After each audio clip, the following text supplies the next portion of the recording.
এটা হচ্ছে east India কোম্পানির একটা কয়েন, অর্থাৎ আমাদের এই ভারতীয় উপমহাদেশ যখন ইস্ট ইন্ডিয়া কোম্পানি শাসন করত তখনকার সময়ের একটা কয়েন। এটা 1839 সালে এটা বের হয়েছিল। ইস্ট ইন্ডিয়া কোম্পানি, ওদের ডিজাইন। কয়েনগুলো কিন্তু অনেক বড়, আমার হাতের মাঝখানে দেখেন কত বড়।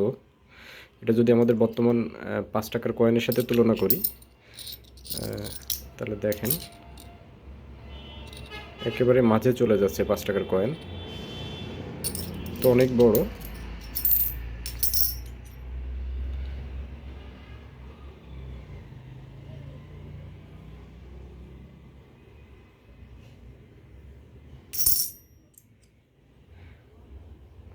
আর এটা হচ্ছে হাফ আনা।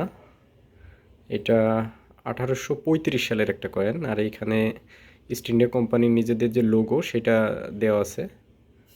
এটা ছিল ইস্ট ইন্ডিয়া কোম্পানির লোগো।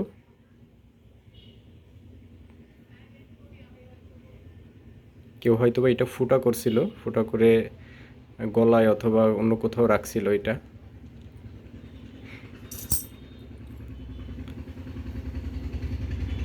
এটা হচ্ছে 1/4 আনা।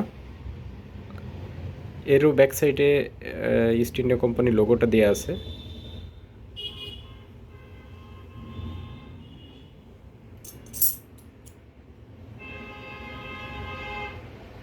এটা আরও বেশি সুন্দর দেখা যাচ্ছে কারণ এটা একদম নতুন। এটা 1842 সালের আর একটা কয়েন,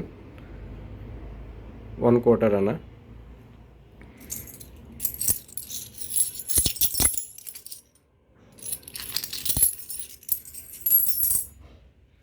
আরেকটা আমার সংগ্রহে আছে, এটা হাফ পিস। এটারও ব্যাক সাইডে ইস্ট ইন্ডিয়া কোম্পানির লোগো আছে, আর সামনের সাইডে এরকম হাফ পিস।